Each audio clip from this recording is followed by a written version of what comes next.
എല്ലാവർക്കും നമസ്കാരം. ഇന്നത്തെ നമ്മുടെ സത്സംഗം ആരംഭിക്കുകയാണ്. എല്ലാ ദിവസത്തെയും പോലെ തന്നെ ഈ ഒരു ദിവസത്തെ, ഈ ഒരു കർമ്മത്തെ ആ സർവേശ്വരൻ്റെ പാദങ്ങളിൽ സമർപ്പിച്ചുകൊണ്ട് നമുക്ക് ആരംഭിക്കാം. ഭാഗവതം പറയാനും കേൾക്കാനുമുള്ള അനുഗ്രഹവും അനുവാദവും നൽകണേ സർവേശ്വര. ഓം നമഃ ശിവായ.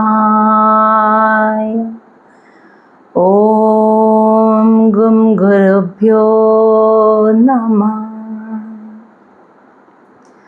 ഓം നമോ നാരായണായ.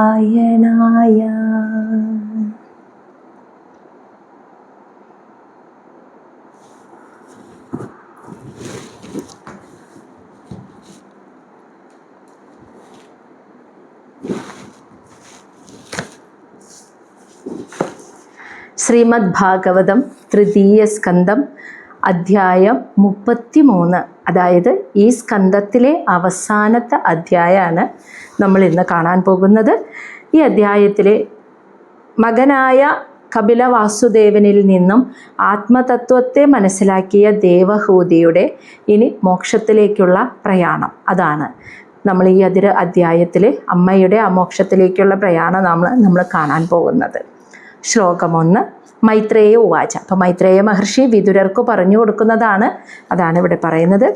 ഏവം നിശമ്യ കപിലസ്യ വചഃ ജനിത്രി സാ കർദമസ്യ ദയിത കില ദേവഹൂതിഃ വിസ്രസ്ത മോഹപടല തം അഭിപ്രണമ്യ തുഷ്ടാവ തത്വവിഷയ അങ്കിത സിദ്ധി ഭൂമി. മൈത്രേയ മഹർഷി വിതുരരോട് പറയാണ്, ഏവം ഇപ്രകാരം, നിശമ്യ കേട്ടിട്ട്, കപിലസ്യ വചഃ കപില വാസുദേവൻ്റെ വാക്കുകളെ, ജനിത്രി അമ്മയായ, അപ്പം അമ്മയായ ദേവഹൂതി കപില മഹർഷിയുടെ ആ വാക്കുകളെ, ഇപ്രകാരമുള്ള ഉപദേശത്തെ കേട്ടിട്ട്, സഹ കർദമസ്യ ദയിത ആ കർദമ പ്രജാപതിയുടെ ഭാര്യയായിട്ടുള്ള ദേവഹൂതി കില എന്നാൽ പിന്നീട് എന്തു ചെയ്തു എന്ന്, വിസ്രസ്ത മോഹപടല മോഹത്തിൻ്റെ ഒരു ആവരണം ഉണ്ടല്ലോ, എന്ന് വെച്ചാൽ മായയുടെ ആവരണത്തെ, ആ ഭൗതികമായ വിഷയങ്ങളോടുള്ള ആസക്തിയെ ഒക്കെ വിസ്രസ്ത എന്ന് വെച്ചാൽ നമ്മളിപ്പോൾ പറഞ്ഞ മമത, അതിനെ വിസ്രസ്ത ഉപേക്ഷിച്ചിട്ട്, തത്വ വിഷയാങ്കിത സിദ്ധിഭൂമി തത്വവിഷയം തത്വശാസ്ത്രം, ആ സാഖ്യശാസ്ത്രത്തിൻ്റെ അങ്കിത ഉപജ്ഞാതാവായിട്ടുള്ള ആ സിദ്ധി ഭൂമിയും, ആ പരമസിദ്ധിയെ നേടാൻ സഹായിക്കുന്ന അതിൻ്റെ വിളനിലമായിട്ടുള്ള ആ ഭഗവാൻ കപില മഹർഷിയെ, ആ ഭഗവാനെ അഭിപ്രണമ്യ നമസ്കരിച്ചിട്ട്, തുഷ്ടാവ സ്തുതിച്ചു എന്ന്. അപ്പം മകനായ കപില വാസുദേവൻ്റെ ഭഗവാനിൽ നിന്നും ആ ആത്മതത്വത്തെ, സാഖ്യശാസ്ത്രത്തെ കേട്ട് കഴിഞ്ഞപ്പോൾ കർദമ പ്രജാപതിയുടെ ഭാര്യയായ ദേവഹൂതി തൻ്റെ മുന്നിലിരിക്കുന്നത് മകൻ എന്നതിലുപരി ഭഗവാൻ തന്നെയാണ് എന്ന് മനസ്സിലാക്കിയിട്ട് ആ ഭഗവാൻ കപില മഹർഷിയെ നമസ്കരിച്ചുകൊണ്ട് സ്തുതിച്ചു എന്ന് അമ്മ മകനെ എങ്ങനെയാണ്, ഭഗവാനെ എങ്ങനെ സ്തുതിച്ചെന്നാണ് നമ്മൾ ശ്ലോകം 2 കാണുന്നത്. ദേവഹൂതി ഉവാച. അധ അഭി അജഃ അന്തസലീലേ ശയാനം ഭൂതേന്ദ്രിയ അർത്ഥ ആത്മമയം വപുഃ തേ ഗുണപ്രവാഹം സദശേഷബീജം ദദൗ സ്വയം യത് ജഡര അബ്ജജാതഃ. അധ അഭി അജഃ അന്തസലീലേ ശയാനം. അതായത് ദേവഹൂതി പറയാണ്. അപ്പം പറയുമ്പോൾ എന്ന് വെച്ചാൽ അനന്തരം ദേവഹൂതി എന്താ പറഞ്ഞേന്ന്, അഭി അജഃ എന്ന് വെച്ചാൽ ജനിച്ചിട്ടില്ലാത്തവൻ എന്ന് വെച്ചാൽ ആ ബ്രഹ്മാവ് അഭി എന്ന് വെച്ചാൽ ആ ബ്രഹ്മാവ് പോലും, അന്തസലീലേ ശയാനം ആ കാരണജലത്തിൽ ശയിച്ചു കൊണ്ടിരിക്കുന്ന, ഭൂതേന്ദ്രിയ അർത്ഥ ആത്മമയം ഭൂതേന്ദ്രിയം പഞ്ചഭൂതങ്ങളെ, ഇന്ദ്രിയങ്ങളെ, വിഷയങ്ങൾ, അതിൻ്റെ മനസ്സ്, ഇവയെല്ലാത്തിൻ്റെയും ഉത്ഭവസ്ഥാനമായിട്ടുള്ള ഗുണപ്രവാഹം, സദ്ഗുണങ്ങൾ, സത്വരജ തമോ ഗുണങ്ങളുടെ സ്രോതസ്സായിട്ടുള്ള സദശേഷ ബീജം, എല്ലാ ചരാചരങ്ങളുടെയും ആദ്യ ബീജമായിട്ടുള്ള ആ ഭഗവാൻ ഉണ്ടല്ലോ, ആരായിരിക്കും? ആ വിരാട് സ്വരൂപൻ. വപു തേ വപു, അവിടുത്തെ ആ ശരീരം, അങ്ങനെയൊക്കെ ആയിട്ടുള്ള അവിടുത്തെ ആ ശരീരത്തെ, ആ ശരീരത്തിൻ്റെ പ്രത്യേകത യത് ജഡര അബ്ജജാതഃ, ഏതൊരു ഭഗവാന്റെ ജഡരം, ഉദരത്തിൽ നിന്ന് അബ്ജ ഉണ്ടായ താമരപ്പൂവിൽ ജനിച്ച, ജാതഃ ആ ജനിച്ച, എന്നിട്ട് ഇവിടെ അജ അഭി ബ്രഹ്മാവ് പോലും ആ ഭഗവാനെ ദദൗ സ്വയം ധ്യാനിച്ചിരുന്നിട്ടുണ്ടെന്ന്. ആ വിരാട് സ്വരൂപൻ്റെ ഉദരത്തിലെ പുറത്തേക്ക് വന്ന താമരമുട്ടിലിരുന്നു കൊണ്ട് ബ്രഹ്മാവ് ആരാണ് ഞാനെന്നറിയാതെ താൻ ഇരിക്കുന്ന ഈ താമരമുട്ട് എവിടെ നിന്ന് വന്നു എന്നറിയാനായി ഒരുപാട് പരിശ്രമിച്ചു നോക്കിയെങ്കിലും മനസ്സിലാവാതായപ്പോൾ ഈ ഉദ്ഭവസ്ഥാനം കണ്ടെത്താനായി ആ ഭഗവാനെ ധ്യാനിച്ചു. അപ്പോൾ ഭഗവാൻ പ്രസാദിച്ചു. എന്നിട്ട് സ്വയം അത് ഞാനാണ് എന്ന് കാണിച്ചു കൊടുത്തു. അതിനുശേഷം ആ ഭഗവാനെ അറിഞ്ഞുകൊണ്ട് ധ്യാനിച്ചു. അപ്പോഴാണ് സൃഷ്ടികർമ്മം ചെയ്യാനുള്ള അറിവ് ബ്രഹ്മാവിന് ഉണ്ടായത്, തപസ് ചെയ്തതിന് ശേഷം. അപ്പോൾ അതാണ് ഇവിടെ പറയുന്നത്, ആ ബ്രഹ്മാവ് പോലും, ആ ഭഗവാന്റെ ഉദരത്തിൽ നിന്നും വന്ന താമരമുട്ടിൽ ജനിച്ച ഉദ്ഭവിച്ച ആ ബ്രഹ്മാവ് പോലും ആ കാരണജലത്തിൽ ശയിക്കുന്ന സത്വരജ തമോ ഗുണങ്ങളുടെ ഉത്ഭവസ്ഥാനമായിട്ടുള്ള സർവചരാചരങ്ങളുടെയും ആദ്യ ബീജമായിട്ടുള്ള പഞ്ചഭൂതങ്ങൾ, പഞ്ചേന്ദ്രിയങ്ങൾ, വിഷയങ്ങൾ, മനസ്സ്, ഇവയുടെയൊക്കെ ഉത്ഭവസ്ഥാനമായ അവിടുത്തെ ആ ശരീരം ഉണ്ടല്ലോ, ആ വിരാട് സ്വരൂപ ശരീരത്തെ മനസ്സിൽ ആ ബ്രഹ്മാവ് പോലും മനസ്സിൽ കണ്ട് ധ്യാനിച്ചിരുന്നു എന്ന് പറഞ്ഞിട്ട് കഴിഞ്ഞിട്ടില്ല. അപ്പോൾ ഈ ശ്ലോകങ്ങളൊക്കെ അതിൻ്റെ തുടർച്ചയാണ്. ശ്ലോകം 3 സഹ ഏവ വിശ്വസ്യ ഭവാൻ വിദത്തെ ഗുണപ്രവാഹേന വിഭക്തവീര്യഃ സർഗ ആദി അനിഹ അവിദതഃ അഭിസന്ധി ആത്മേശ്വരഃ അദർഖ്യ സഹസ്രശക്തിഃ. സഹ ഏവ വിശ്വസ്യ ഭവാൻ വിദത്തെ ഗുണപ്രവാഹേണ വിഭക്തവീര്യഃ സർഗ ആദി അനിഹ അവിദത അഭിസന്ധി ആത്മേശ്വരഃ അദർഖ്യ സഹസ്രശക്തിഃ. സഹ ഏവ, അങ്ങനെയുള്ള, അപ്പോൾ ആ ബ്രഹ്മാവ് പോലും ധ്യാനിച്ച ആ ഭഗവാന്റെ ആ ശരീരരൂപത്തെയാണ് മനസ്സിൽ കണ്ട് ധ്യാനിച്ചത്. സഹ ഏവ, അങ്ങനെയുള്ള ഭവാൻ, അങ്ങ് വിശ്വസ്യ വിധത്തെ, ഈ പ്രപഞ്ചത്തെ സൃഷ്ടിക്കാനായിട്ട് ഗുണപ്രവാഹേണ, സത്വരജ തമോ ഗുണങ്ങളുടെ വ്യതിയാനത്താൽ വിഭക്തവീര്യ, പല പല ശരീരരൂപങ്ങളെ സ്വീകരിച്ച് വന്ന് ഈ പ്രപഞ്ചത്തെ സൃഷ്ടിച്ചു. ഇപ്പം ബ്രഹ്മാവിൻ്റെ ശരീരരൂപത്തെ സൃഷ്ടി ചെയ്തു, മഹാവിഷ്ണുവിൻ്റെ ശരീരത്തെ എടുത്ത് പരിപാലനം ചെയ്തു, മഹാദേവൻ്റെ ശരീരത്തെ എടുത്ത് സംഹാരവും ചെയ്തു. എന്നിട്ട് പറയാണ് സർഗ ആദിഹി, സൃഷ്ടി മുതലായ കർമ്മങ്ങൾ, ഈ വിശ്വത്തിൻ്റെ സൃഷ്ടി സ്ഥിതി സംഹാര കർമ്മങ്ങളെ നിർവഹിക്കാൻ ആ ഭഗവാൻ സത്വരജ തമോ ഗുണങ്ങളുടെ തോതിൽ വ്യതിചലനം സംഭവിച്ചുകൊണ്ട് പല പല ശരീരങ്ങളെ സ്വീകരിച്ച് ഇവിടെ വന്നു. എന്നാൽ ആ ഭഗവാൻ യഥാർത്ഥത്തിൽ ആരാ? അനിഹ. അനിഹ എന്ന് വെച്ചാൽ നിഷ്ക്രിയനാണ്. യഥാർത്ഥത്തിൽ ഒരു കർമ്മവും ചെയ്യാതെ പരമാത്മാവായി ജീവാത്മസ്വരൂപത്തിലും നിൽക്കുന്നു ആ ഭഗവാൻ. അവിടെ ആത്മാവ് ഒന്നും ചെയ്യുന്നില്ല. അങ്ങനെ നിഷ്ക്രിയനായി നിന്ന് അവിദത അഭിസന്ധി. അവിദത എന്ന് വെച്ചാൽ പറഞ്ഞാൽ അതായത് ഉപകരിക്കാതെ പോവാന്ന് മനസ്സിലായ, അങ്ങനെ അല്ലാത്തത്, അതായത് നിഷ്ഫലമാകാത്ത അഭിസന്ധി എന്ന് വെച്ചാൽ ആഗ്രഹത്തോടു കൂടിയത്.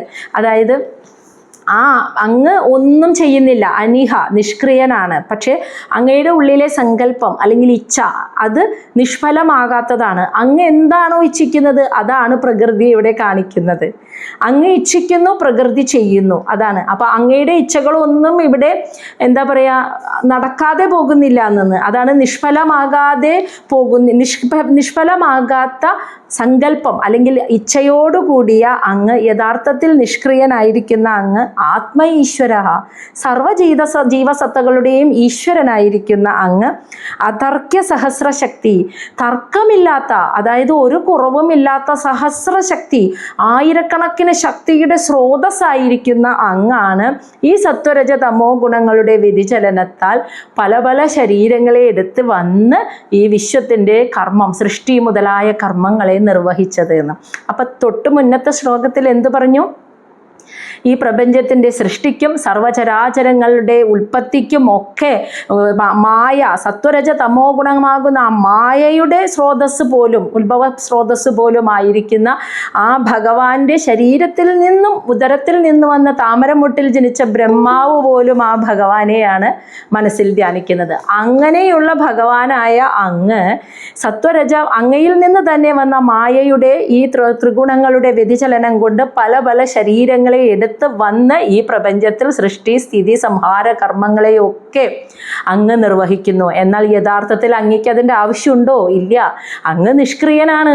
അങ്ങ് എന്തിച്ഛിക്കുന്നു അത് ഒന്നും ഇവിടെ നടക്കാതെ പോകുന്നില്ല. അങ്ങ് ഇച്ഛിക്കുന്നതാണ് ഈ പ്രപഞ്ചത്തിൽ മുഴുവൻ നടക്കുന്നത്. അങ്ങനെ ആയിരക്കണക്കിന് ശക്തി സ്രോതസ്സോടു കൂടിയ അങ്ങാണ്. അത് പറഞ്ഞു വരുന്നത് ഇപ്പൊ കപില രൂപത്തിൽ അവതരിച്ചിരിക്കുന്ന അങ്ങ് തന്നെയാ. ഈ സാഖ്യതത്വത്തെ, ഈ ആത്മതത്വത്തെ ഈ ലോകത്തിന് പറഞ്ഞു കൊടുക്കാൻ കപില മഹർഷിയായി അവതരിച്ചു അങ്ങ് തന്നെ. അങ്ങ് യഥാർത്ഥത്തിൽ ആരായിരുന്നു?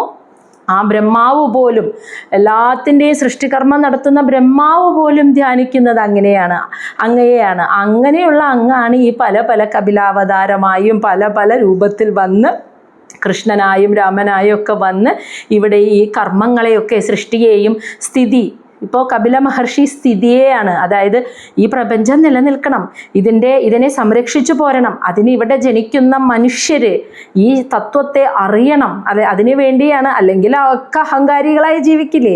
അപ്പോൾ ആ തത്വത്തെ അറിയാൻ വേണ്ടി സ്ഥിതി എന്ന കർമ്മത്തെ നിർവഹിക്കാൻ കപിലമൂർത്തിയായി അവതരിച്ചു. അങ്ങനെ പല പല ശരീര രൂപങ്ങളിൽ അവതരിച്ച് സൃഷ്ടിസ്ഥിതി സംഹാര കർമ്മങ്ങളെ അങ്ങ് തന്നെയാണ് ഇവിടെ ചെയ്തുകൊണ്ടിരിക്കുന്നത്. എന്നാൽ യഥാർത്ഥത്തിൽ നിഷ്ക്രിയനാണ്. അങ്ങ് ഇച്ഛിക്കുന്നേയുള്ളൂ, അതിവിടെ പ്രകൃതി നടപ്പാക്കുന്നു. അങ്ങനെ സഹസ്ര ശക്തി സ്രോതസ്സുകൾ നിറഞ്ഞ അങ്ങാണ് ഇപ്പോൾ ഇവിടെ കപിലമൂർത്തിയായും അവതരിച്ചുവത്. ശ്ലോകം 2-3. ശ്ലോകം 4.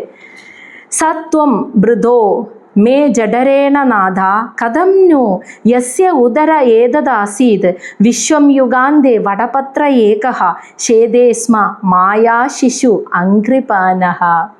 ദേവഹൂതി ചോദിക്കുകയാണ്, എന്ത് പുണ്യം ചെയ്തു ഭഗവാനെ, ഇത്രയും വലിയ ആ ബ്രഹ്മാവ് പോലും ധ്യാനിക്കുന്ന ആ അങ്ങ് എൻ്റെ ഉദരത്തിൽ എൻ്റെ മകനായി വന്ന് പിറക്കാൻ ഞാൻ എന്ത് പുണ്യം ചെയ്തു എന്ന് ചോദിക്കുകയാണ്. അല്ലയോ നാഥ, മകനെ എന്നിട്ട് വിളിക്കണോ?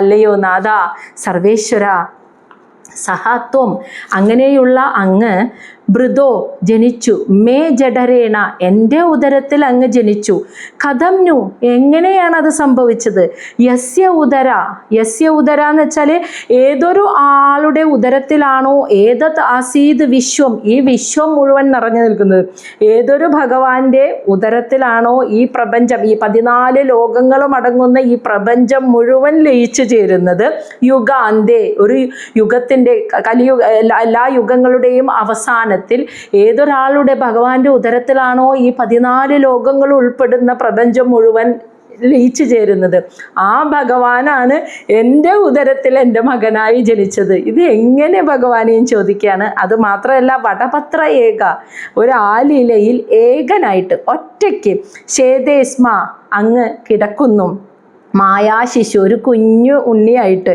അംഘ്രിപാന കാൽവിരൽ തുമ്പ് കടിച്ചിട്ട്, ഇതും അങ്ങയുടെ മായയല്ലേ എന്ന്.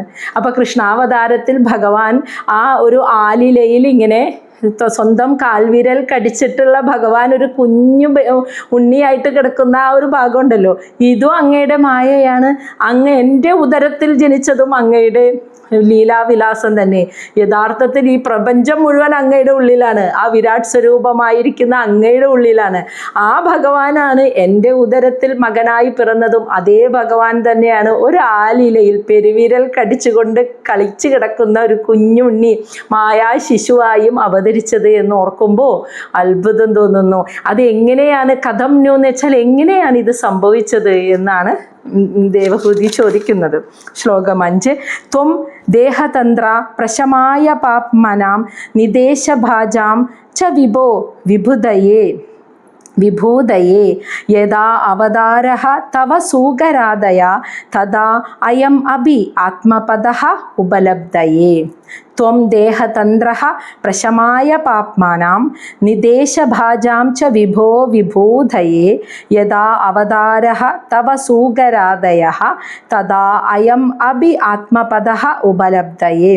ത്വം അങ്ങ് ദേഹതന്ത്രേ സ്വയം ശരീരം സ്വീകരിച്ചു. ദേഹതന്ത്രേ എന്ന് വെച്ചാൽ സ്വയം ശരീരം സ്വീകരിച്ചു.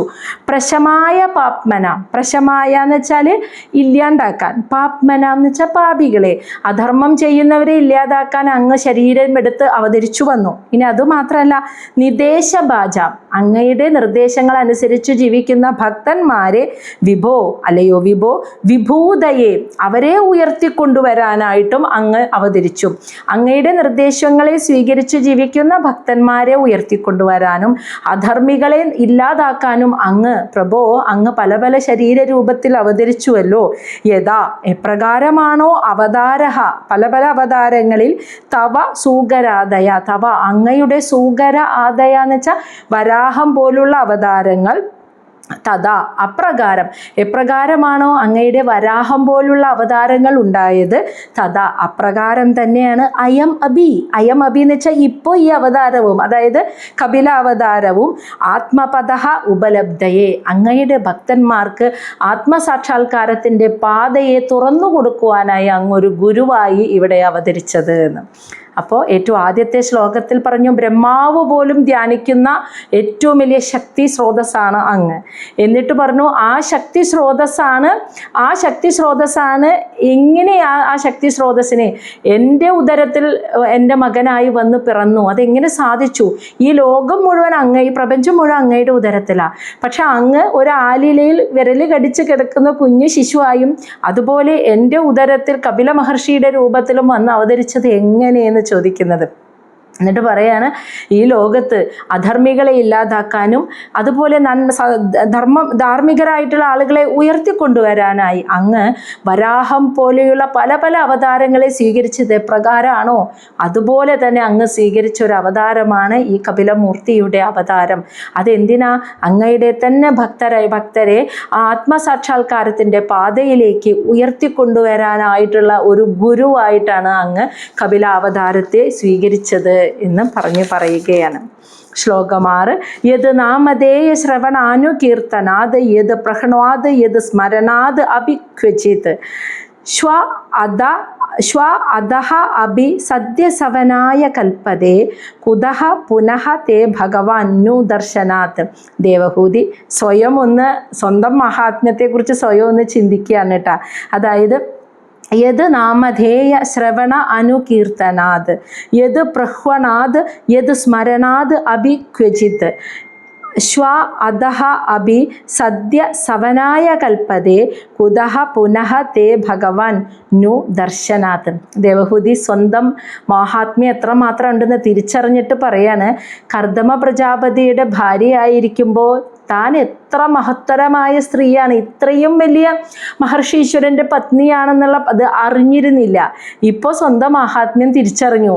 കപില മഹർഷിയുടെ അമ്മയായിട്ട് ഈ ആത്മതത്വത്തെ അറിഞ്ഞപ്പോൾ സ്വന്തം മഹാത്മ്യം എന്താണെന്ന് ദേവഹൂതി തിരിച്ചറിഞ്ഞിട്ട് പറയാണ്, യത് നാമധേയ ആരുടെ നാമധേയമാണോ ശ്രവണ അനുകീർത്തനാത്ത് നിത്യവും ശ്രവണ എന്ന് വെച്ചാൽ നിത്യവും കേൾക്കുന്നത്, അനുകീർത്തനാത്ത് അതിങ്ങനെ നമ്മൾ ചൊല്ലി വീണ്ടും വീണ്ടും കീർത്തിക്കുന്നത് ചൊല്ലുന്നത്, യത് പ്രഹ്ണാത് ആരെയാണോ നമ്മൾ നിത്യവും മനസ്സാലിങ്ങനെ നമസ്കരിക്കുന്നത്, യത് സ്മരണാത് ആരെയാണോ നിത്യവും സ്മരിക്കുന്നത്, ക്വചിത്ത് ഒരിക്കലെങ്കിലും നമ്മൾ ഏതൊരു ഭഗവാന്റെ നാമങ്ങളെ ഇങ്ങനെ ശ്രദ്ധയോടെ കേൾക്കുക, ആ നാമത്തെ ഇങ്ങനെ എപ്പോഴും ഇങ്ങനെ വീണ്ടും വീണ്ടും നമ്മൾ കീർത്തിക്കുക, മനസ്സുകൊണ്ട് ആ ഭഗവാനെ നമസ്കരിക്കുക, ആ ഭഗവാനെ ഇങ്ങനെ സദാ ഓരോ കർമ്മത്തിൽ ചെയ്യുമ്പോഴും സ്മരിക്കുക.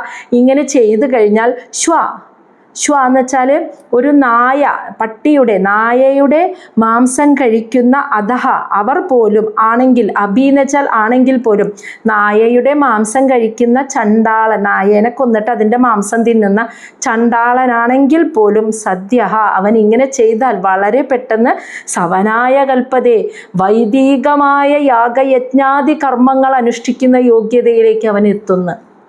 സവനായ കൽപ്പതേ എന്ന് മനസ്സിലായോ? അതായത് യാഗയജ്ഞാദി കർമ്മങ്ങൾ അനുഷ്ഠിക്കാൻ ഒരു യോഗ്യത വേണം. ആ യോഗ്യതയിലേക്ക് ഒരു ചണ്ടാളൻ വരെ എത്തുന്നു. അപ്പോൾ അവിടെ ജാതിയല്ല അതിനെ തീരുമാനിക്കുന്നത് എന്നർത്ഥം. മനസ്സിലായല്ലോ അല്ലേ? അതായത് ഏതൊരു ഭഗവാന്റെ നാമമാണോ ഒരിക്കലെങ്കിലും ജപിക്കുക, അപ്പം അത്രയും അവൻ ശുദ്ധീകരിക്കപ്പെട്ടു. ഏതൊരു ഭഗവാന്റെ നാമമാണോ നിത്യവും കീർത്തിക്കുന്നത്, സ്മരിക്കുന്നത്, നമ്മൾ ആ ഭഗവാനെ ഉള്ളിൽ മനസ്സുകൊണ്ട് നമസ്കരിക്കുന്നത്, അങ്ങനെ ഒരു പ്രാവശ്യം ചെയ്യുമ്പോൾ തന്നെ നായയെ കൊന്ന് മാംസം തിന്ന് ജീവിക്കുന്ന ചണ്ടാളൻ പോലും ശുദ്ധീകരിക്കപ്പെട്ട് യാഗയജ്ഞാദി കർമ്മങ്ങൾ, വൈദിക കർമ്മങ്ങൾ നിർവഹിക്കുന്ന രീതിയിൽ അവൻ ശുദ്ധീകരിക്കപ്പെട്ടു ഉയർത്തപ്പെടുന്നു. എന്നിട്ട് പറയാണ് കുതഹ പുനഃ. അപ്പം പിന്നെ എൻ്റെ കാര്യം പറയണോ? കാരണം എന്താ? ആ സാക്ഷാൽ ഭഗവാൻ തന്നെ എൻ്റെ മകനായി എൻ്റെ ഉദരത്തിൽ വന്ന് പിറന്ന് ഞാൻ ആ ഭഗവാനെ ഇങ്ങനെ ദർശനഭാഗ്യം കിട്ടി വളർത്തി വലുതാക്കി കൊണ്ടുവന്ന് ആ ഭഗവാനിൽ നിന്ന് തന്നെ ആത്മജ്ഞാനവും നേടാൻ സാധിച്ച ഞാൻ എത്ര ഭാഗ്യവതിയാണ് എന്ന് സ്വയം ദേവഹൂതി തിരിച്ചറിയാണ്. ആ ഭഗവാന്റെ നാമം ഒരിക്കൽ ചൊല്ലുന്നവർക്ക് കിട്ടണ പുണ്യാണ് പറഞ്ഞത്. ആ സ്മരണ, ആ പാദ നമസ്കാരം, ആ ഭഗവാന്റെ നാമം കീർത്തിക്കുന്നവർ പോലും, അവൻ ചണ്ടാളനാണെങ്കിൽ പോലും വൈദിക കർമ്മം നിർവഹിക്കുന്ന വെച്ചാൽ ബ്രാഹ്മണനെ പോലെ ബ്രാഹ്മണനായി മാറാൻ യോഗ്യനായി ഉയർത്തപ്പെടുന്ന പറയണത്. അത്രയും ശുദ്ധീകരിക്കപ്പെട്ടു. അപ്പോൾ ആ ഭഗവാൻ സ്വന്തം ഉദരത്തിൽ വന്ന് പിറന്ന് ആ ഭഗവാനെ വളർത്തി വലുതാക്കി ഇത്രയാക്കുന്നവരെ ദർശനഭാഗ്യവും കിട്ടി ആ ഭഗവാനിൽ നിന്ന് തന്നെ ആത്മജ്ഞാനം നേടാൻ സാധിച്ചു എന്നെ കുതഹ പുനഃ പിന്നെ എൻ്റെ കാര്യത്തെക്കുറിച്ച് പറയേണ്ട ആവശ്യമുണ്ടോ? ഞാൻ എത്ര ഭാഗ്യം ഉള്ള പുണ്യം ചെയ്തവളാണ് എന്ന് ദേവഹൂതി പറയാണ്. ശ്ലോകം 7. അഹോബദ ശോഭജ അധഃ ഗരീയാൻ യദ് ജിഹ്വാഗ്രേ വർത്തതേ നാമതുഭ്യം തേബുഹു തപഃ തേ ജുഹുവുഹു സസ്നു ആര്യഃ ബ്രഹ്മാ അനുജുഹു നാമ ഗൃണന്തി യേതേ അഹോബദ ശോഭജ അധഃ ഗരീയാൻ യദ് ജിഹ്വാഗ്രേ വർത്തതേ നാമ തുഭ്യം തേബുഹു തപഃ തേ ജുഹുവുഹു സസ്നുഹു ആര്യ ബ്രഹ്മാ അനുജുഹു നാമ ഗൃണന്തി യേതേ. അഹോബദ, ഇത് എത്ര മഹത്തരം, എത്ര അത്ഭുതകരം തന്നെയാണ്. എന്നിട്ട് പറയാണ് എന്ത്? ശോഭജ ശോഭജ അധഃ എന്ന് വെച്ചാൽ, ശോഭജ എന്ന് വെച്ചാൽ നായയുടെ മാംസം കഴിക്കുന്ന ചണ്ടാളൻ പോലും ഗരീയാൻ വളരെ ശ്രേഷ്ഠനായി മാറുന്നു. എന്തുകൊണ്ട്? യദ് ജിഹ്വാഗ്രേ, ഏതൊരുവൻ അവൻ്റെ നാവിൻ തുമ്പുകൊണ്ട് തുഭ്യം നാമ വർത്തതേ, അവിടുത്തെ തിരുനാമങ്ങളെ ഇങ്ങനെ വർത്തിക്കുക, അതായത് നിത്യവും ചൊല്ലുന്നത്. ഇനി ഏതൊരാളാണോ ഭഗവാന്റെ തിരുനാമങ്ങളെ നിത്യവും ഇങ്ങനെ ചൊല്ലിയിട്ട് നാമജപം നടത്തുന്നത്, അവൻ തേബുഹു തപഃ, തപസ് ചെയ്യുന്നവനെ പോലെയും, ജുഹുവുഹു, യാഗയജ്ഞാദി കർമ്മങ്ങൾ ചെയ്യുന്നവനെ പോലെയും, സസ്നുഹു, ഏറ്റവും വലിയ പുണ്യനദിയായ ഗംഗയിൽ സ്നാനം ചെയ്തവനെ പോലെയും, ആര്യഹ, ശ്രേഷ്ഠനായി മാറിയിട്ട്, ബ്രഹ്മ അനുജു, കഴിഞ്ഞിട്ടില്ല, ബ്രഹ്മ അനുജു, ബ്രഹ്മതത്വത്തെ അനുജു എന്ന് വെച്ചാൽ പിന്തുടർന്ന് ജീവിക്കുന്നവരെ പോലെയും ശ്രേഷ്ഠനായി മാറുന്നു. ആര്? തേ അവർ, നാമഗൃണന്തി, ആരാണോ ഭഗവാന്റെ നാമങ്ങൾ സ്വന്തം നാവിനാൽ നിത്യവും ചൊല്ലുന്നത്. അവനൊരു ചണ്ടാളനായിട്ടാണ് ജനിച്ചതെങ്കിൽ പോലും അവൻ തപസ് ചെയ്തവനെ പോലെ, യാഗയജ്ഞാദി കർമ്മങ്ങൾ ചെയ്യുന്ന വൈദികനെ പോലെ, ഒരു ബ്രഹ്മതത്വത്തെ അറിഞ്ഞു ജീവിക്കുന്ന, അതിനെ പിന്തുടരുന്നവനെ പോലെ, ഏറ്റവും വലിയ പുണ്യനദിയിൽ സ്നാനം ചെയ്ത് പാപങ്ങൾ കഴുകി കളഞ്ഞവനെ പോലെ തന്നെ ശ്രേഷ്ഠനാവുന്നു ഭഗവാന്റെ നാമജപം നടത്തുന്നവനും ഭഗവാന്റെ നാമത്തെ കേൾക്കുകയും നിത്യവും കേൾക്കുകയും അത് അനുകീർത്തിക്കുകയും ചെയ്യുന്നവനും അത്രമാത്രം ശുദ്ധീകരിക്കപ്പെടുന്നു എന്ന്.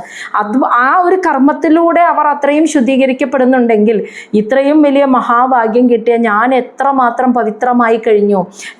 എൻ്റെ ഉദരത്തിൽ ഭഗവാൻ ജനിക്കുക, ഭഗവാന്റെ ദർശനഭാഗ്യം ഒരു പ്രാവശ്യമല്ല, സ്വന്തം മകനെ ഇത്രയും വളർത്തി വലുതാക്കുന്നിടത്തോളം കാണാൻ പറ്റുക, ആ മകനെ തന്നെ ഗുരുവായി കിട്ടി ആത്മജ്ഞാനവും ഭഗവാനിൽ നിന്ന് നേടാൻ കഴിഞ്ഞ താൻ എത്ര പുണ്യവതിയാണ് എന്ന് ദേവഹൂതി ചിന്തിക്കുകയാണ്.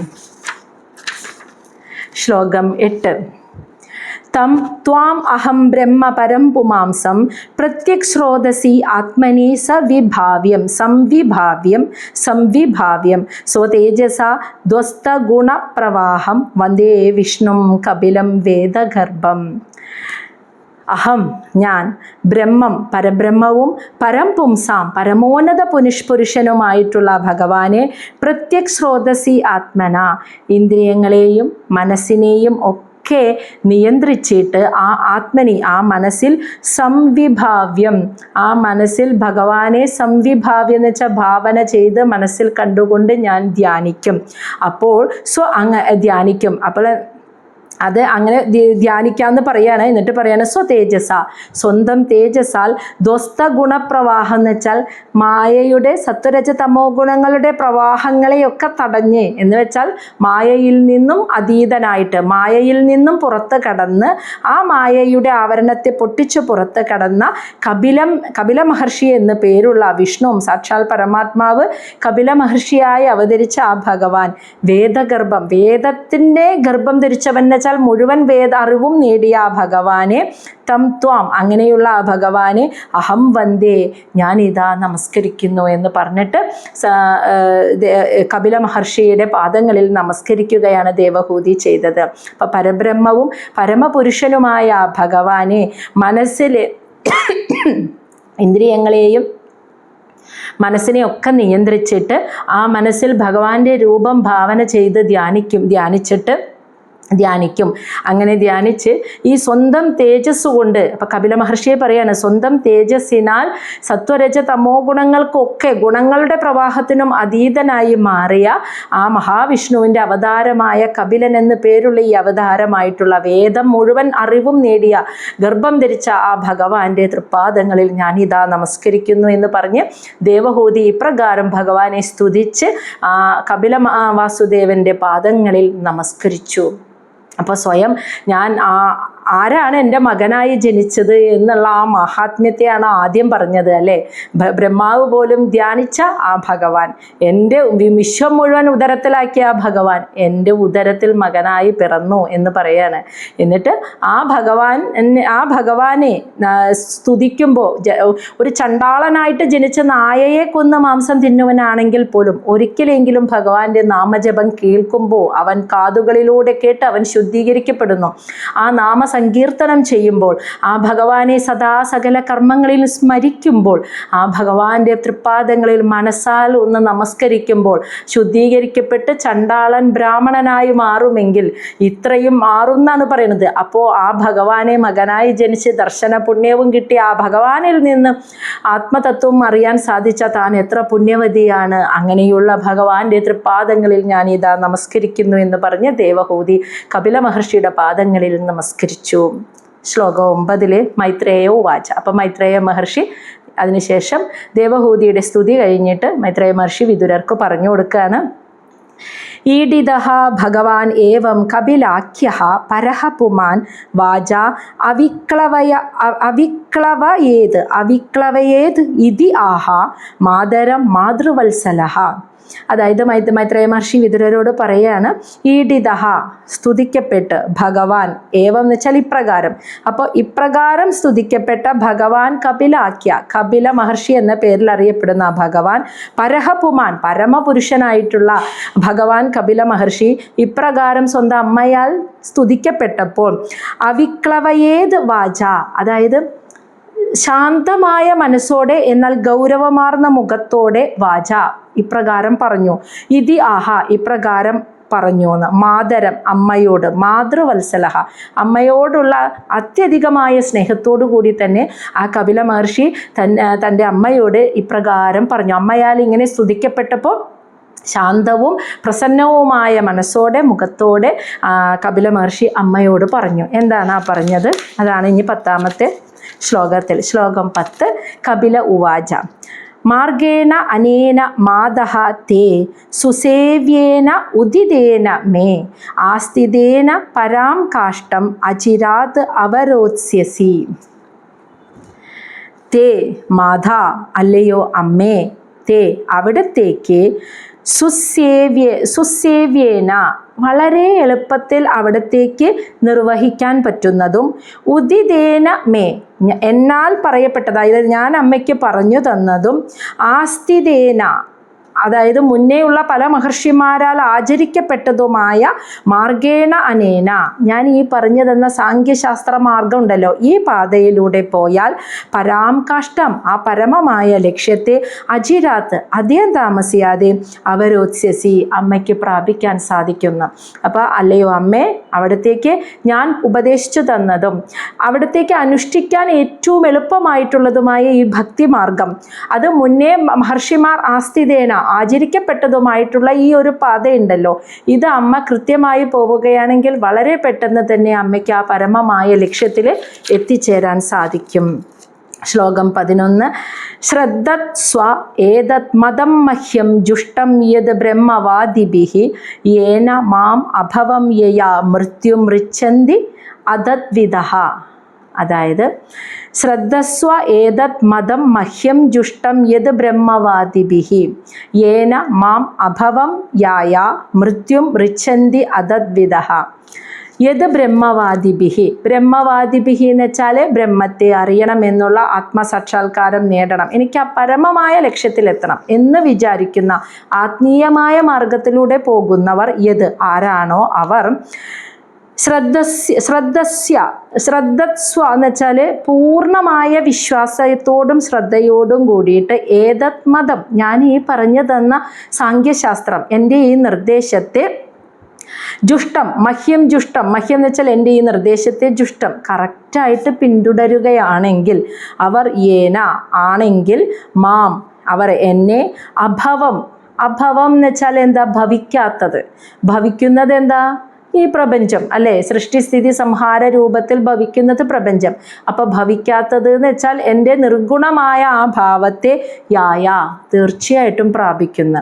അതേസമയം അതദ്വിദഃ അതറിയാതെ പോകുന്നവർ മൃത്യും ഋച്ഛന്തി മരണത്തെ പ്രാപിക്കും. അതായത് ജനിച്ചു മരിച്ച് വീണ്ടും ഇങ്ങനെ വന്നും പോയിക്കൊണ്ടിരിക്കും. ഞാൻ ഈ പറയുന്ന ആരാണോ ആ ബ്രഹ്മവാദി, ബ്രഹ്മത്തെ അറിയാൻ ആഗ്രഹിച്ച് ആ ഭഗവാനെ അറിയാൻ ആഗ്രഹിച്ച് ആത്മീയതയുടെ പാതയിലൂടെ സഞ്ചരിക്കുന്ന ആളുകൾ ആരൊക്കെയാണോ ഞാൻ ഈ പറഞ്ഞു തന്ന സാഖ്യശാസ്ത്ര തത്വത്തെ മനസ്സിലാക്കി ശ്രദ്ധയോടും ഈ പാതയിലൂടെ പോയാൽ എനിക്ക് അവിടെ എത്താം എന്ന പൂർണ്ണ വിശ്വാസത്തോടെ ഉറച്ച മനസ്സോടെ, ഇടയ്ക്ക് വെച്ച് വേറൊരാളെ വേറെ എന്തെങ്കിലും മായാജാലം കാണിച്ച് അതിലേക്ക് മാറിപ്പോവാതെ ഉറച്ച മനസ്സോടെ ഈ പാത പിന്തുടരുന്നത് അവർ തീർച്ചയായും എൻ്റെ അതാണ് പറയുന്ന അഭവം എന്ന് ഭവിക്കാത്ത ഭാവത്തെ, അതായത് നിർഗുണ പരബ്രഹ്മത്തെ, അല്ലാതെ ഒരു മൂർത്തി രൂപത്തിൽ ഇവിടെ വന്നു ഭവിച്ച രൂപത്തിലല്ല, ആ നിർഗുണ പരമാത്മാവായ എൻ്റെ ഭാവത്തെ അവർ തീർച്ചയായും പ്രാപിക്കും. അതറിയാത്തവരോ അതാണ് അതദ്വിദഃ, അതറിയാത്തവർ ജനന മരണ ചക്രത്തിൽപ്പെട്ട് മൃത്യും ഋച്ഛന്തി അതിനെ പ്രാപിക്കുന്ന വെച്ചാൽ വന്നും പോയി ഇരിക്കുന്നു, മറ്റൊരു മോക്ഷത്തിലേക്കും എത്തുന്നു. ഇതാണ് പറഞ്ഞത്. അപ്പോൾ കപില മഹർഷി അമ്മയ്ക്ക് പോകുന്നതിന് മുൻപ് അവസാനമായിട്ട് അമ്മ ഞാൻ പറഞ്ഞു തന്ന അമ്മയ്ക്ക് നിർവഹിക്കാൻ പറ്റുന്ന ഈ പാത കൃത്യമായി അമ്മ പരിശീലിക്കുകയാണെങ്കിൽ തീർച്ചയായും അമ്മയ്ക്ക് അവിടേക്ക് എത്താൻ പറ്റും. ഇത് പൂർണ്ണ വിശ്വാസത്തോടെ ഇത് ഉറച്ച മനസ്സോടുകൂടി പരിശീലിക്കുന്നവർ ആ പരമലക്ഷ്യത്തിലെത്തും, അല്ലാത്തവർ ജനന മരണത്തിൽ പെട്ട് വന്നും പോയും ഇരിക്കും എന്ന് പറഞ്ഞു. ഇനി കപില മഹർഷി വാസുദേവൻ പോവാണ് കേട്ടോ. കർമ്മം പൂർത്തിയായി, ജന്മലക്ഷ്യം പൂർത്തിയായി. അപ്പം അമ്മോട് യാത്ര പറയുന്നതാണ് 12 മൈത്രേയ ഉവാച. ഇതി പ്രദർശ്യ ഭഗവാൻ സതീം തം ആത്മനഃ ഗതിം സ്വമാത്ര ബ്രഹ്മവാദിന്യ കപിലഃ അനുമതഃ യയോ. ഇപ്രകാരം പ്രദർശ്യ ഉപദേശിച്ചതിന് ശേഷം ഭഗവാൻ കപില മഹർഷി സതീം തം എന്ന് വെച്ചാൽ ശ്രേഷ്ഠയായിട്ടുള്ള ആത്മനഃ ഗതി, അപ്പോൾ ആത്മാവിൻ്റെ ആ ഗതിയെ യയൗ എന്ന് വെച്ചാൽ ആ ഗതിയിലേക്ക് പോകുന്നതിന് മുൻപ് സ്വന്തം മാതാവിൻ്റെ ബ്രഹ്മവാദിന്യ ആ ആത്മസാക്ഷാത്കാരത്തെ ആഗ്രഹിക്കാൻ മനസ്സ് തയ്യാറെടുത്ത അതിലേക്ക് എത്തണമെന്ന് ആഗ്രഹിക്കുന്ന അവസ്ഥയിലാണ് ഇപ്പം അമ്മ ഇരിക്കുന്നത്. ആ ഭൗതിക ആസക്തിയൊക്കെ അമ്മയ്ക്ക് പോയി. അതാണ് ബ്രഹ്മവാദിന്യ എന്ന് പറയുന്നത്. ആത്മസാക്ഷാത്കാരം നേടാൻ അത്യധികമായി ആഗ്രഹിച്ചിരിക്കുന്ന സ്വന്തം മാതാവിനോട് കപില മഹർഷി അനുമതഃ പോവാനുള്ള അനുവാദവും ചോദിച്ച് അങ്ങനെ ആ ആത്മാവിൻ്റെ ഗതി എന്ന് വെച്ചാൽ അതിനെ അറിഞ്ഞ് ആ പരമാത്മാവിലേക്ക് ലയിക്കാം. അപ്പോൾ ആ ശരീരം പൊട്ടി ജീവാത്മാവ് പരമാത്മാവിലേക്ക് ഒന്നാണെന്നുള്ള അവസ്ഥയിലേക്ക് എത്താം. ആ ഗതിയെ പോയി എന്ന്. അപ്പോൾ ഇത്രയും ഉപദേശങ്ങളൊക്കെ അമ്മയ്ക്ക് കൊടുത്തതിന് ശേഷം തൻ്റെ അമ്മയോട്, ഇപ്പോൾ സാക്ഷാത്കാരത്തിൽ എത്തണമെന്ന് ആഗ്രഹിച്ച് നിൽക്കുന്ന അമ്മയോട് അനുവാദവും മേടിച്ച് കപില മഹർഷി ആ ആത്മാവിൻ്റെ ഗതിയെ പ്രാപിക്കാനായിട്ട് അതിലേക്ക് യാത്ര പോയി, അങ്ങോട്ട് പോയി എന്നർത്ഥം. ശ്ലോകം 13. ഇനി കപില മഹർഷി പോയി, ആ മകൻ പോയി. അപ്പോൾ ഭർത്താവ് പോയി, മകനും പോയി. തൊട്ട് മുന്നേ അമ്മ, ഈ സത്സംഗത്തിന് മുന്നേ അമ്മ ചോദിച്ച ചോദ്യത്തിൻ്റെ ഉത്തരം കണ്ടോ? ആ നഷ്ടം വന്നപ്പോൾ ദേവഹൂതിക്ക് വിരക്തി വന്നു. അതുവരെ ഉണ്ടായിരുന്നില്ല. കർദമ പ്രജാപതി ഇത്രയും വലിയ മഹർഷി ആയിട്ട് പോലും ഭർത്താവായി കണ്ടു. ആത്മതത്വം ഉപദേശിച്ചു തരാമെന്ന് പറഞ്ഞപ്പോൾ വേണ്ട, കുടുംബജീവിതം വേണമെന്ന് പറഞ്ഞു. അങ്ങനെ അപ്പോഴും ആഗ്രഹിച്ചത് നിസ്വാർത്ഥമായി മഹർഷിയെ സേവിച്ചതുകൊണ്ട് അവൾ ഈ ലൗകിക ജീവിതമാണ് ആഗ്രഹിക്കുന്നതെങ്കിൽ മഹർഷി അതിൽ നിന്ന് ഇങ്ങോട്ട് ഇറങ്ങി വരാൻ തയ്യാറായി. കാരണം ആ നിസ്വാർത്ഥമായ സേവനത്തിൽ സംതൃപ്തി കൊണ്ട്. എന്നിട്ട് എന്താണോ ആഗ്രഹിച്ചത് ആ സന്തോഷകരമായ ഈ ലോകത്തിലെ ഏറ്റവും ഭാഗ്യവതിയായ ഭാര്യ ദേവഹൂതിയാണെന്നാണ് പറയുന്നത്. അത്രമാത്രം സന്തോഷത്തോടു കൂടിയാണ് അവർ ആ ലൗകിക ജീവിതം നയിച്ചത്, ആ കുടുംബജീവിതം, ഭർത്താവിനോടൊപ്പമുള്ള ജീവിതം, 9 പെൺമക്കൾ 1 മകൻ ജീവിതം നയിച്ചത്.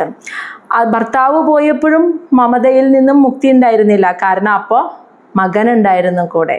ഇപ്പം മകനിൽ നിന്നും സാക്ഷാത്കാരത്തെ, ആത്മസാക്ഷാത്കാരത്തെക്കുറിച്ച്, ആത്മതത്വത്തെക്കുറിച്ച് അറിഞ്ഞപ്പോൾ ഇപ്പോഴാണ് മകനും പോവാണ് എന്ന് മനസ്സിലായപ്പോൾ ദേവഹൂതിക്ക് എല്ലാം കുടുംബം, പെൺമക്കളൊക്കെ പോയി, ഭർത്താവ് പോയി, മകനും പോവുക, ഒറ്റയ്ക്കായി തനിച്ചായപ്പോൾ ദേവഹൂതിക്ക് വിരക്തി വന്നു. മനസ്സിലായ? ആ പോകുമ്പോഴേ അത് വരുള്ളൂ, അതിലിരിക്കുമ്പോൾ അത് വരില്ല എന്നുള്ളതിൻ്റെ ഉത്തരമാണ് ഇവിടെ നിന്ന് വന്നത്. ശ്ലോകം 13. സാ ച അഭി തനയഃ ഉക്തേന യോഗ ആദേശേന യോഗയുക് തസ്മിന്നാശ്രമേ ആ പീഡേ സരസ്വത്യാ സമാഹിതഃ സഹജ അഭി. അങ്ങനെയായ ആ ദേവമകനും കൂടി പോയപ്പോൾ ആ ദേവഹൂതി തനയഃ ഉക്തേന, തൻ്റെ പുത്രനായ കപില വാസുദേവൻ പറഞ്ഞു തന്ന യോഗ ആദേശേന, ആ യോഗാവസ്ഥയെ പ്രാപിക്കാനുള്ള മാർഗത്തിലേക്ക് വന്നിട്ട് യോഗയുഗ് എന്ന് വെച്ചാൽ യോഗത്തിൽ മനസ്സുറപ്പിച്ച്, ഭക്തി യോഗത്തിൽ മനസ്സുറപ്പിച്ച്, തസ്മിൻ ആശ്രമേ, ആ ആശ്രമത്തിൽ, ആ പീഠേ, ആ പീഠം എന്ന് വെച്ചാൽ പുഷ്പകിരീടം എന്നാണ് അർത്ഥം. അത് ഇവിടെ ഒരു ഭംഗിക്ക് പറഞ്ഞതാണ്. സരസ്വതി നദിയുടെ തീരത്തുള്ള പുഷ്പം കൊണ്ട് അലങ്കരിച്ച ആ ആശ്രമത്തിലിരുന്ന് സമാഹിത, ധ്യാനത്തിൽ ലയിച്ചു എന്ന്, അങ്ങനെ സമാധിയിലേക്ക് എത്തിയെന്ന്.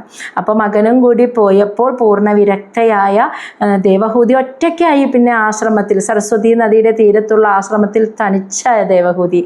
അപ്പോൾ മകനിൽ നിന്നും കേട്ട ആ ഒരു യോഗാവസ്ഥയെ പ്രാപിക്കാനുള്ള മാർഗത്തിൽ വന്ന് ഭക്തിയോഗത്തിൽ മനസ്സുറപ്പിച്ച് സരസ്വതി നദിയുടെ തീരത്തുള്ള പുഷ്പാലങ്കൃതമായിട്ടുള്ള ആ ആശ്രമത്തിലിരുന്ന് ധ്യാനാവസ്ഥയിൽ ലയിച്ച് സമാധിയിലേക്കെത്തി. അപ്പോൾ ദേവഹൂതിക്ക് സമാധി അവസ്ഥയിലേക്കൊക്കെ എത്തുക, ഒറ്റയ്ക്ക് താമസിക്കുക, ആരുമില്ല ആശ്രമത്തിൽ കൂട്ട്. അങ്ങനെ വന്നപ്പോൾ പൂർണ്ണമായും വിരക്തി, ആ ഏകാന്തതയിൽ പൂർണ്ണ വിരക്തി വന്ന ദേവഹൂതിയുടെ അവസ്ഥ എന്താണെന്നാണ് പറയുന്നത് ഇനി ശ്ലോകം 14. അഭീക്ഷണ അവഗാഹ കപിശാൻ ജഡിലാൻ കുടില അളകാൻ ആത്മാനം ച ഉഗ്രതപസ ബിഭ്രതീം ചീരിണം കൃശം. അതായത് അഭീക്ഷണ എന്ന് വെച്ചാൽ വീണ്ടും വീണ്ടും, അവഗാഹ എന്ന് വെച്ചാൽ സ്നാനം ചെയ്യുക. ഒരു ദിവസത്തിൽ 3 പ്രാവശ്യമാണ് ദേവഹൂതി സ്നാനം ചെയ്തുകൊണ്ടിരുന്നത്, കുളിക്കുക. ആ സരസ്വതി നദിയിൽ നമ്മളെപ്പോലെ സോപ്പൊക്കെ ഇട്ടിട്ടുള്ള കുളിയല്ല, ആ സരസ്വതി നദിയിൽ ഇങ്ങനെ മുങ്ങി നിവർന്ന് സ്നാനം ചെയ്യും. അതും വീണ്ടും എന്ന് വെച്ചാൽ 3 പ്രാവശ്യം. അങ്ങനെ ചെയ്യുന്നത് കൊണ്ട് കുടില അളകാൻ, കറുത്ത് ചുരുണ്ട് സുന്ദരമായി നിന്നിരുന്ന അവളുടെ മുടി കപിശാൻ ജഡിലാൻ, വെളുത്ത് നരച്ചു. ജഡിലാൻ എന്ന് വെച്ചാൽ ജഡ പിടിച്ച മുടിയായി. കാരണം മുടി കോതി ഒതുക്കി വൃത്തിയാക്കുക, മുടി കെട്ടിവെക്കുക, ഒന്നുമില്ല. ഈ സ്നാനം ചെയ്ത് ഇങ്ങനെ മുങ്ങി നിവർന്ന് വരലോ മാത്രം. അപ്പോൾ ശരീരബോധം പൂർണ്ണമായിട്ടും പോയി എന്നർത്ഥം. അപ്പം ശരീരത്തെ ഭംഗിയിൽ നിലനിർത്താനുള്ള ഒരു ചിന്തയും ഇല്ല ദേവഹൂതിക്ക്. അതിനനുകൂലമായ സാഹചര്യവും ആരുമില്ല. ഒറ്റയ്ക്കായപ്പോൾ ആ ഏകാന്തതയിൽ. അപ്പോൾ സരസ്വതി നദിയിൽ 3 പ്രാവശ്യം മുങ്ങി നിവരും ദിവസവും. അങ്ങനെ ശരീരം ശ്രദ്ധിക്കാതെ, മുടി ശ്രദ്ധിക്കാതെ കറുത്തു ചുരുണ്ടിരുന്ന ആ മുടി ഇപ്പോൾ നരച്ച് ജഡ പിടിച്ച മുടിയായി. പിന്നെ ഉഗ്രതപസ്സിനാൽ ബിഭ്രതി എന്ന് വെച്ചാൽ ആയിത്തീർന്നു എന്ന്. ആത്മാനം അവളുടെ ശരീരം എങ്ങനെ? കൃശം മെലിഞ്ഞുണങ്ങി, ചീരിണം പഴന്തുണി പോലത്തെ വസ്ത്രങ്ങൾ, കീറിപ്പറഞ്ഞ വസ്ത്രമാണ് ഇപ്പോൾ ധരിച്ചിരിക്കുന്നത്. ഉടുപ്പൊന്നും മാറണില്ല, വെറുതെ മുങ്ങി നീരില്ല. അപ്പോൾ പഴന്തുണി പോലത്തെ വസ്ത്രം ധരിച്ച് മെലിഞ്ഞുണങ്ങി, ഭക്ഷണം കഴിക്കണില്ല. അപ്പം മെലിഞ്ഞുണങ്ങി ശരീരം ശ്രദ്ധിക്കാതെ ഉഗ്ര തപസ്സിൽ അങ്ങനെ അവളുടെ ശരീരവും ക്ഷീണിച്ച് ആയി തുടങ്ങി. അപ്പം ക്ഷീണിച്ച് മരവുരി പോലത്തെ വസ്ത്രവും ധരിച്ച് ജടകളെ പിടിച്ച് നരച്ച മുടിയോടുകൂടിയ ദേവഹൂതിനെ ഒന്ന് മനസ്സിൽ സങ്കല്പിക്കും. നമ്മൾ ദേവഹൂതിയുടെ സൗന്ദര്യം എത്രമാത്രമായിരുന്നു എന്ന് ആദ്യത്തെ വർണ്ണനയിൽ നമ്മൾ കേട്ടതാ. ഗന്ധർവന്മാരൊക്കെ ദേവഹൂതി ഉദ്യാനത്തിൽ ഇങ്ങനെ പന്ത് തട്ടി കളിക്കുമ്പോൾ നോക്കി നിന്ന് ആഗ്രഹിക്കാറുണ്ടെന്ന്. അത്രയ്ക്ക് സൗന്ദര്യമായിരുന്നു ദേവഹൂതിനെ എന്നാണ് പറഞ്ഞിരുന്നത്. ആ സ്ത്രീയാണ് ഇപ്പോൾ 3 നേരം കുളിച്ച് ഉഗ്ര തപസ്സിനാൽ മെലിഞ്ഞുണങ്ങിയ മരവുരി ധരിച്ച ശരീരം, മുടിയൊക്കെ നരച്ച് ജഡ പിടിച്ച അവസ്ഥയിൽ ഉഗ്ര തപസ്സിനാൽ ആയിത്തീർന്നു എന്ന്. എന്നാൽ ഇനി ഇവിടുന്ന് 15 തൊട്ടിട്ടുള്ള ശ്ലോകത്തിൽ 15, 16, 17, 18 അങ്ങനെയുള്ള ശ്ലോകത്തിൽ പറയുന്നത് ഈ ദേവഹൂതി അനുഭവിച്ച ജീവിത സുഖത്തെ, ഏതൊരവസ്ഥയിൽ ജീവിച്ച ആളായിരുന്നു ദേവഹൂതി എന്നാണ് ഇവിടെ പറയുന്നത് കേട്ടോ. പ്രജാപതേ കർദമസ്യ തപോയോഗ വിജൃംഭിതം സ്വാഗാർഹസ്യ അനൗഭമ്യം പ്രാർത്യം വൈമാനികഃ അഭി. എന്താ പറഞ്ഞത്? പ്രജാപതേ കർദമസ്യ, പ്രജാപതി കർദമൻ്റെ തപോയോഗ വിജൃംഭിതം, തപശക്തിയാലും യോഗശക്തിയാലും ഉണ്ടാക്കിയെടുത്ത സ്വാഗാർഹസ്യം, അവരുടെ ആ ഗൃഹസ്ഥാശ്രമ ജീവിതം ഉണ്ടല്ലോ, അവർ രണ്ടുപേരും കൂടി നമ്മൾക്കറിയാം മനോഹരമായ രത്നങ്ങൾ പതിപ്പിച്ച ഒരു വിമാനം പോലത്തായിരുന്നു വീട്. ആ വിമാനം ഇങ്ങനെ സഞ്ചരിക്കും എല്ലാ ലോകങ്ങളിലും. അങ്ങനെയാണ് അവർ ജീവിതം ആസ്വദിച്ചിരുന്നതെന്ന്. അതായത് അദ്ദേഹത്തിൻ്റെ തപശക്തിയാലും യോഗശക്തിയാലാണ് അത് ഉണ്ടാക്കിയത്. അതാണ് കർദമ പ്രജാപതിയുടെ തപശക്തിയാലും യോഗശക്തിയാലും ഉണ്ടാക്കിയെടുത്ത മനോഹരമായ സ്വഗാർഹസ്ഥ്യ ജീവിതം. അത് അനൗപമ്യം, മറ്റൊരാളുടെ ജീവിതത്തിനോട് ഉപമിക്കാൻ പറ്റില്ല എന്ന്. അത്രയ്ക്കും എല്ലാവരും കൊതിച്ച് ആഗ്രഹിക്കുന്ന കുടുംബജീവിതം. അത് വൈമാനികഃ അഭി, വിമാനത്തിൽ യാത്ര ചെയ്യുന്നവരാരൊക്കെയാണ്? ദേവന്മാരാണ് അല്ലേ, അവരെയാണ് വൈമാനികഃ എന്ന് പറയുന്നത്. ഇപ്പോൾ ഭഗവാന്റെ വൈകുണ്ഠത്തിലുള്ള ഭഗവാന്റെ പാർഷിതന്മാരൊക്കെ വിമാനത്തിലാണ്. അപ്പം ദേവന്മാരാണ് വിമാനത്തിൽ യാത്ര ചെയ്യുന്ന ആ ദേവന്മാർ പോലും അഭി, അവരാണെങ്കിൽ പോലും പ്രാർത്ഥ്യം, ഇങ്ങനെ ഒരു ജീവിതം നയിക്കാനാണ് ആഗ്രഹിക്കുന്നതെന്ന് അവർ പ്രാർത്ഥിക്കുന്നതും അവരാഗ്രഹിക്കുന്നത് പ്രാർത്ഥിക്കുന്നത് പോലും ദേവഹൂതിയും കർദമ മഹർഷി അത് അത്ര ആസ്വദിക്കുന്നില്ല. കാരണം അദ്ദേഹത്തിൻ്റെ ആഗ്രഹം സന്യാസമാണ്. പക്ഷെ ദേവഹൂതിയാണ് അത് ഏറ്റവും അധികം അനുഭവിക്കുന്നത്. ദേവഹൂതിയുടെ ഈ ഒരു കുടുംബജീവിതം, അതാണ് ദേവന്മാർ പോലും ആഗ്രഹിച്ച് ഭഗവാനോട് പ്രാർത്ഥിക്കുന്നത്. അത്ര എല്ലാവരെയും കൊതിപ്പിക്കുന്ന ജീവിതം അത് കൊടുക്കാൻ കർദമ മഹർഷിക്ക് തൻ്റെ തപശക്തിയാലും യോഗശക്തിയാലും ആ ഒരു കുടുംബജീവിതം, ഗാർഹസ്ഥ്യ ജീവിതം കൊടുക്കാൻ സാധിച്ചു. ഇനി 16 അതിൻ്റെ മറ്റു വിവരണമാണ് കേട്ടോ. പയഃ ഫേന നിഭ ശയ്യ ദന്ത രുക്മ പരിച്ഛദ ആസനാനി ച ഹൈമാനി സുസ്പർശ അസ്തരണാനി ച. പയഃ പാലിൻ്റെ ഫേന, രൂപം പോലെ, നിഭ സദൃശ്യമാർന്ന ശയ്യ കിടക്ക. അവരുടെ മണിമാളികയിലെ സൗന്ദര്യം, അവരുടെ ജീവിതം എത്ര ആർഭാടവും സന്തോഷം നിറഞ്ഞതായിരുന്നു എന്നാണ് പറയണേ. പാലിൻ്റെ പോലെ അത്രയ്ക്ക് അതുപോലെ സദൃശ്യമാർന്ന, നിറം കൊണ്ടും മാർദ്ദവം കൊണ്ടും കിടക്ക. പിന്നെ ദന്ത കട്ടിലുകൾ, രുക്മ പരിച്ഛദ സ്വർണം പതിപ്പിച്ച, സ്വർണത്തിൻ്റെ ആവരണം കൊണ്ട് പതിപ്പിച്ച കട്ടില്, ആസനാനി ച ഹൈമാനി സ്വർണം കൊണ്ട് പതിപ്പിച്ച ആസനാനി കസേരകളും, സുസ്പർശ അതായത് സ്പർശിക്കുമ്പോൾ വളരെ മൃദുത്വം തോന്നുന്ന അസ്തരണാനിച്ച എന്ന് വെച്ചാൽ മെത്തകൾ എന്ന്. അപ്പോൾ ആ കൊട്ടാരത്തിലെ കിടക്ക എന്ന് പറയുന്നത് പാലിൻ്റെ പോലെ മൃദുവും നിറവുമുള്ള കിടക്ക, കട്ടില് സ്വർണം പതിപ്പിച്ചത്, കസേരകൾ സ്വർണം പതിപ്പിച്ചത്, മെത്തയും സ്വർണം പൂശിയ മെത്തയിലായിരുന്നു അവർ കിടന്നിരുന്നത്. ഇനി ശ്ലോകം 17. സ്വച്ഛസ്ഫടിക കുഡ്യേഷു മഹാമരതകതേഷു ച രത്നപ്രദീപ ആഭാന്തി ലലനാരത്ന സംയുത. സ്വച്ഛ സ്ഫടിക കുഡ്യേഷു, സ്വച്ഛം തെളിഞ്ഞ, സ്ഫടിക സ്ഫടികം കൊണ്ടുണ്ടാക്കിയ കുഡിയേഷു എന്ന് വെച്ചാൽ മുറിയിലെ ചുമരുകൾ, അതായത് തെളിഞ്ഞ സ്ഫടികം പതിപ്പിച്ച ചുമരായിരുന്നു ഓരോ മുറിയിലെയും.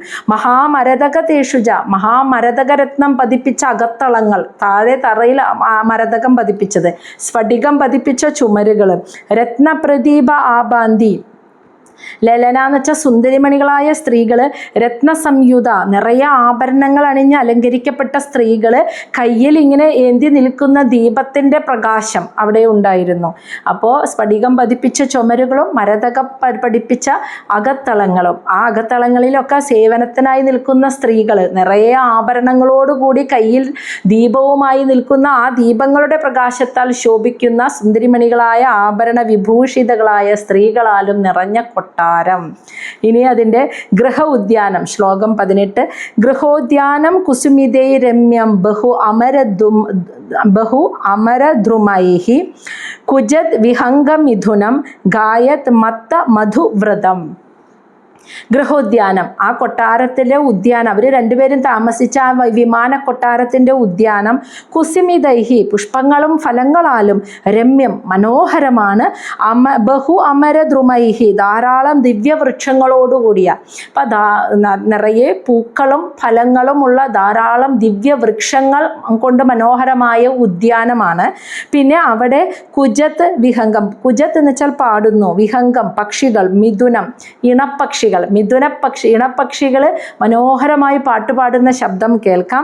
പിന്നെ ഗായത്ത് മൂളിപ്പാട്ട്, മത്ത ലഹരി പിടിച്ച മധുവ്രതം, ഈ തേൻ കുടിച്ച് ലഹരി പിടിച്ച് മത്ത് പിടിച്ച മധു തേനീച്ചകളുടെ മൂളിപ്പാട്ടും ഇണപ്പക്ഷികളുടെ മനോഹരമായ പാട്ടും ആ ഉദ്യാനത്തിൽ ഇങ്ങനെ കേൾക്കാമായിരുന്നു. ശ്ലോകം 19. ഇതിൻ്റെ വിവരണമാണ് കേട്ടോ. എത്രയോ വലിയൊരു ജീവിതത്തിൽ നിന്നാണ് ദേവഹൂതി ഈ അവസ്ഥയിലേക്ക് ഒരു ജന്മത്തിലെത്തിയതെന്ന് ആലോചിക്കണം കേട്ടോ. അപ്പോൾ ആ അറ്റവും ഈ അറ്റവും ദേവഹൂതി കണ്ടു. നിറയെ സേവകർ, ഭർത്താവ്, അച്ഛൻ, അമ്മ, സഹോദരങ്ങൾ, ഇഷ്ടംപോലെ സേവകർ. അത് കഴിഞ്ഞ് വിവാഹം കഴിഞ്ഞ് വന്ന് കർദമ മഹർഷിയുടെ കൂടെ ജീവിച്ചപ്പോൾ ആ കുടുംബജീവിതത്തിൽ ഒരുപാട് സേവനത്തിനായി നിൽക്കുന്ന സ്ത്രീകൾ, ഇത്രയും വലിയ വിമാന കൊട്ടാരം, എല്ലാ ആഭരണങ്ങളും സ്വർണം പൂശിയ മെത്ത, എല്ലാം തികഞ്ഞ ജീവിതം, എല്ലാത്തിനും ആൾക്കാർ സഹായത്തിന്. അങ്ങനെ ജീവിച്ച ദേവഹൂതിയാണ് ആരുമില്ലാണ്ട് ഒറ്റയ്ക്ക് സരസ്വതി നദിയുടെ തീരത്തുള്ള ആശ്രമത്തിൽ കഴിയുന്നത് എന്ന് ഓർക്കണം. ഇതൊക്കെ കെട്ടുകഥയല്ല, ഇതിൻ്റെ മുന്നത്തെ യുഗങ്ങളിൽ സംഭവിച്ചതാണ്. അന്ന് അവരപ്പോൾ ഒരു ജീവിതത്തിൽ തന്നെയാണ് എല്ലാം ഉള്ള അവസ്ഥയും നിറവിൻ്റെ അവസ്ഥയും പണം കൊണ്ടും സൗഭാഗ്യങ്ങൾ കൊണ്ടും. ഇനി അതൊക്കെ പോയാലും കൂട്ടിന് ആരെങ്കിലും ഭർത്താവോ മക്കളോ ആരെങ്കിലും കൂടെയുള്ളത് പോലും ഇല്ലാത്ത അവസ്ഥയിൽ ഒറ്റയ്ക്കായി പോകുന്ന അവസ്ഥയെയും അവർ ഒരേ ജന്മത്തിൽ തന്നെയാണ് കടക്കുന്നത് എന്ന് ഓർക്കണം. ആ അവസ്ഥയാണ് അവരെ ആ വിരക്തിയിലേക്ക്. അപ്പം എന്തിനാണ് ദേവഹൂതി എന്ന ആ ജന്മം സാക്ഷാത്കാരത്തിന് യോഗ്യമായിട്ടുള്ളതാണ്. അപ്പോൾ ഇതൊക്കെ നഷ്ടപ്പെടണം, ഇതൊക്കെ ഇല്ലാതാവുമ്പോഴാണ് ആ വിരക്തി വന്ന് ആ അവസ്ഥയിലേക്ക് എത്തുക. അതിനാണ് ഇതൊക്കെ പോകുന്നത് കയ്യിൽ നിന്ന്. അങ്ങനെ അപ്പം എത്രയും വലിയ സ്വർഗീയ ജീവിതത്തിൽ നിന്നാണ് ഇപ്പം ദേവഹൂതി ഇങ്ങോട്ട് എത്തിയെന്നാണ് കേട്ടോ പറയുന്നത്. കഴിഞ്ഞിട്ടില്ല. എത്ര പ്രവിഷ്ടമാത്മാനം വിബുധ അനുജര ജഗുഹു വാപ്യ ഉത്പലഗന്ധിന്യാം കർദ്ദമേന ഉപലാളിതം. അതായത് വ്യാപ്യ എന്ന് വെച്ചാൽ കുളം, ഉത്പല എന്ന് വെച്ചാൽ താമരകളുടെ, ഗന്ധിന്യാം സുഗന്ധം, നിറയെ താമരകളുള്ള കുളം. അവരുടെ ആ കൊട്ടാരത്തിൽ ആ കുളത്തിൽ താമര, ആ വെള്ളത്തിന് മുഴുവൻ താമരയുടെ സുഗന്ധം. അങ്ങനെയുള്ള കുളത്തിൽ കർദ്ദമനാൽ ഉപലാളിതം, ലാളിക്കപ്പെട്ട, സ്നേഹിക്കപ്പെട്ട്, എത്ര പ്രവിഷ്ടം, ആ കുളത്തിലേക്ക് എപ്പോഴാണോ ദേവഹൂതി ഇറങ്ങുന്നത് അപ്പോൾ കർദ്ദമ പ്രജാപതിയാൽ ലാളിക്കപ്പെട്ട് അവർ ഒരുമിച്ച് സ്നാനം ചെയ്യുന്നത് വിബുധ അനുചര ജഗു, വിബുധ അനുചര, ദേവലോകത്ത് ദേവന്മാരായി വസിക്കുന്ന ആളുകൾ ജഗുഹൂന്ന് പാടി പുകഴ്ത്തുന്നു. കർദ്ദമ മഹർഷിയുടെയും ദേവഹൂതിയുടെയും ആ ജീവിതം കണ്ട് അവരാഗ്രഹിക്കുന്നത് ഇതുപോലൊരു സ്വർഗീയ ജീവിതം, സ്നേഹം കൊണ്ടും സമ്പത്ത് കൊണ്ടും സുഖസൗകര്യങ്ങൾ കൊണ്ടും നിറവോടുകൂടിയ ജീവിതം, ഒന്നിനും കുറവില്ലാത്തത്. അപ്പോൾ ദേവന്മാർ പോലും, അതാണ് വിബുധ അനുചര, ദേവന്മാർ പോലും ജഗുഹു പാടി പുകഴ്ത്തുന്നു ദേവഹൂതിയുടെ ആ ജീവിത സൗഭാഗ്യം കണ്ടിട്ട്. അവർ പോലും അപ്പോൾ പിന്നെ മനുഷ്യർ ഭൂമിയിൽ ജീവിക്കാണ് ദേവഹൂതി. അപ്പോൾ ആ ദേവഹൂതിയുടെ ജീവിത സൗഭാഗ്യം കണ്ട് ഭൂമിക്ക് മുകളിലുള്ള ദേവലോകത്തിരുന്ന് ദേവന്മാർ പോലും പാടി പുകഴ്ത്തിയിരുന്നു, അവർ പോലും ആഗ്രഹിച്ചു പോയിന്ന്. അപ്പോൾ പിന്നെ സാധാ മനുഷ്യർ അതിൻ്റെ ഇരട്ടി ആഗ്രഹിക്കില്ലേ അതുപോലൊരു ജീവിതം. അതാണ് പറയുന്നത്, അത്രയ്ക്കും എല്ലാവർക്കും നിറഞ്ഞ ഒരു ജീവിതമായിരുന്നു ദേവഹൂതി നയിച്ചത്. ആ ജീവിതമൊക്കെ വേണ്ടാന്ന് വെച്ചിട്ടാണ് ദേവഹൂതി ഇപ്പോൾ സാക്ഷാത്കാരത്തിലേക്ക് എത്തിയിരിക്കുന്നത്, അത് ആഗ്രഹിക്കാൻ തുടങ്ങിയതെന്ന്. ശ്ലോകം 20 ഹിത്വാ തത് ഈപ്സിതം തമം അഭി അഖണ്ഡലയോഷിതാം കിഞ്ചിത് ചകാരവദനം പുത്രവിശ്ലേഷണ ആതുര. ഹിത്വ എന്ന് വെച്ചാൽ ഉപേക്ഷിച്ചു എന്ന്. തത് ഇത്തരം സുഖത്തോടു കൂടിയ ഒരു ഗ്രഹജീവിതം, ഈപ്സിതം തമം അഖണ്ഡല യോഷിതാം. അഖണ്ഡല യോഷിതാം എന്ന് വെച്ചാൽ ഇന്ദ്രദേവൻ്റെ പത്നിമാർ, അഖണ്ഡലം ഇന്ദ്രദേവൻ്റെ യോഷിതാം പത്നിമാർ പോലും ഈപ്സിതം തമം ഏറ്റവും അധികം ആഗ്രഹിച്ചിരുന്ന തത് ദേവഹൂതിയുടെ ആ ജീവിതം ഉണ്ടല്ലോ, ആ കുടുംബജീവിതം, അതാണ് ദേവഹൂതി ഹിത്വ ഉപേക്ഷിച്ചിട്ട് ഇപ്പോൾ ഭർത്താവും പോയി, മകനും പോയി, എല്ലാവരും അവരവരുടെ സാക്ഷാത്കാരത്തിൻ്റെ പാതയിലേക്ക് പോയപ്പോൾ ആത്മസാക്ഷാത്കാരത്തിലേക്ക് തിരിയാനായിട്ട് മനസ്സിനെ അതിനോടൊക്കെയുള്ള മമത ഉപേക്ഷിച്ചിട്ട് ആത്മസാക്ഷാത്കാരം നേടാനായിട്ട് മനസ്സിനെ തയ്യാറെടുത്ത് ധ്യാനത്തിലിരിക്കുന്നത്. പക്ഷേ കിഞ്ചിത് ചകാരവദനം, അവളുടെ ആ മുഖത്ത് ഒരു ദുഃഖത്തിൻ്റെ നിഴല് ഉണ്ടായിരുന്നു എന്ന്. പുത്ര വിശ്ലേഷണ ആതുര, എത്ര തത്വം പറഞ്ഞാലും മകൻ പോകുന്നത് നോക്കി നിൽക്കുന്ന ഒരു അമ്മയുടെ ഉള്ളിലെ വേദന ആ ദേവഹൂതിയുടെ മുഖത്ത് നിഴലിക്കുന്നുണ്ടായിരുന്നു എന്ന്. ഇത്രയും വലിയ കുടുംബജീവിതവും ഇത്രയും സ്വർഗീയ സുഖങ്ങളും ഒക്കെ നഷ്ടപ്പെടുത്താൻ തയ്യാറായിരുന്നു ദേവഹൂതി. അതിനോടുള്ള താല്പര്യവും അതൊക്കെ നഷ്ടപ്പെട്ടു പോയിട്ടും വേണ്ട, അതിനോടൊരു ആഗ്രഹം, അതിലേക്ക് തിരിച്ചെത്താനും ഒന്നും ആഗ്രഹിക്കുന്നില്ല. അത്രമാത്രം വിരക്തിയിലെത്തിയെങ്കിൽ പോലും മകൻ യാത്ര പറഞ്ഞ് ഇറങ്ങിപ്പോകുന്ന ആ ഒരു നിമിഷത്തിൽ അവളുടെ മുഖത്ത് പുത്രദുഃഖത്തിൻ്റെ ഒരു വേദന ആ മുഖത്ത് കാണാമായിരുന്നു എന്ന്. കഴിഞ്ഞു. ഇനി ഇതിൻ്റെ ബാക്കി നമുക്ക് നാളത്തോടു കൂടി ഈ ഒരു അധ്യായവും കഴിയും, തൃതീയ സ്കന്ധവും അവസാനിക്കും.